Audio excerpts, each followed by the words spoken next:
Premier livre de Samuel, chapitre 2. Alors Anne pria et dit, mon cœur s'est réjoui en l'Éternel. Ma force a été relevée par l'Éternel. Ma bouche s'est ouverte contre mes ennemis, et je me suis réjoui de ton salut. Nul n'est saint comme l'Éternel, car il n'y en a point d'autre que toi, et il n'y a point de rocher comme notre Dieu. Ne proférez pas tant de paroles hautaines, que des paroles arrogantes ne sortent pas de votre bouche, car l'Éternel est le Dieu fort qui sait toutes choses, et c'est par lui que les actions sont pesées. L'arc des puissants est brisé, et ceux qui chancelaient ont été sains de force. Ceux qui étaient rassasiés se louent pour du pain, et les affamés ont cessé de l'être. La stérile même en a enfanté 7, et celle qui avait beaucoup de fils est dans la langueur. L'Éternel fait mourir et fait vivre, il fait descendre au sépulcre, et il en fait remonter. L'Éternel appauvrit et enrichit, il abaisse et il élève. Il relève le pauvre de la poussière, il tire l'indigent du fumier, pour les faire asseoir avec les princes. Et il leur donne en héritage un trône de gloire, car les colonnes de la terre sont à l'Éternel, et il a posé le monde sur elles. Il gardera les pieds de ses bien-aimés, mais les méchants périront dans les ténèbres, car l'homme ne prévaudra point par sa force. Les adversaires de l'Éternel seront brisés, des cieux il tonnera sur eux.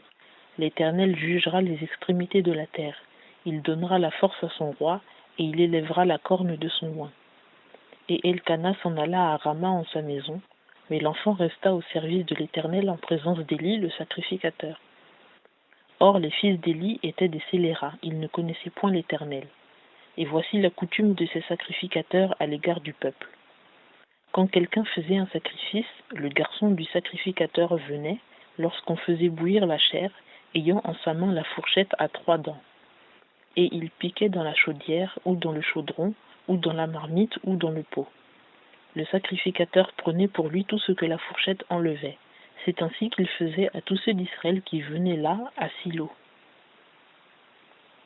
Même avant qu'on fît fumer la graisse, le garçon du sacrificateur venait et disait à l'homme qui sacrifiait, « Donne de la chair à rôtir pour le sacrificateur, car il ne prendra point de toi de la chair bouillie, mais de la chair crue. » Que si l'homme lui répondait, « On va faire fumer la graisse, après cela prends-en tant que tu voudras. » Alors il disait, « Non, tu en donneras maintenant, sinon j'en prendrai de force. » Et le péché de ces jeunes gens était très grand devant l'Éternel, car les hommes méprisaient l'oblation de l'Éternel. Or Samuel, enfant, ceint d'un éphod de lin, servait en présence de l'Éternel.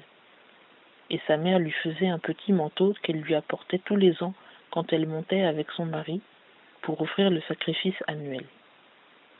Et Élie bénit Elkana et sa femme et dit, « Que l'Éternel te fasse avoir des enfants de cette femme pour le prêt qu'elle a fait à l'Éternel. » Et ils s'en retournèrent chez eux. Et l'Éternel visita Anne qui conçut et enfanta 3 fils et 2 filles. Et le jeune Samuel grandissait auprès de l'Éternel. Or Élie était très vieux et il apprit tout ce que faisaient ses fils à tout Israël, et comment il couchait avec les femmes qui s'assemblaient à la porte du tabernacle d'assignation.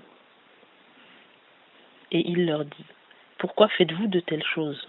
Car j'apprends de tout le peuple vos méchantes actions. Ne faites pas ainsi, mes fils, la rumeur que j'entends n'est pas bonne.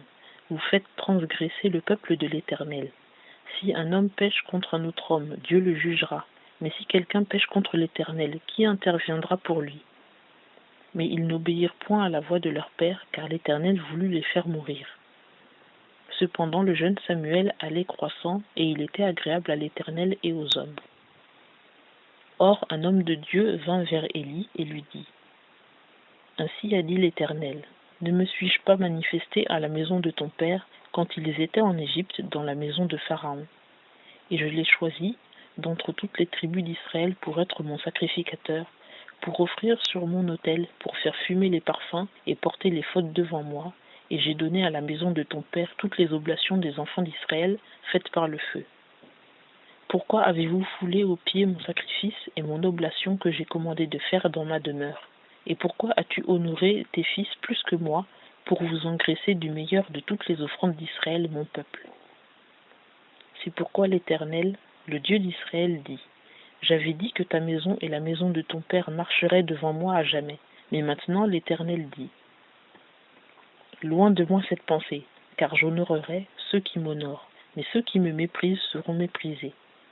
Voici les jours viennent que je couperai ton bras et le bras de la maison de ton père, en sorte qu'il n'y aura point de vieillard dans ta maison.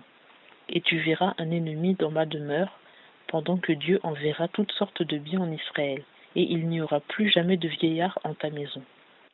Et celui des tiens que je n'aurai point retranché d'auprès de mon autel sera pour consumer tes yeux et tourmenter ton âme. Et tous les enfants de ta maison mourront à la fleur de leur âge. Et ce qui arrivera à tes deux fils, à Ophni et Phinehès, te servira de signe. Ils mourront tous deux le même jour. Et je m'établirai un sacrificateur fidèle. Il agira selon mon cœur et selon mon âme. Je lui bâtirai une maison stable et il marchera toujours devant mon oint.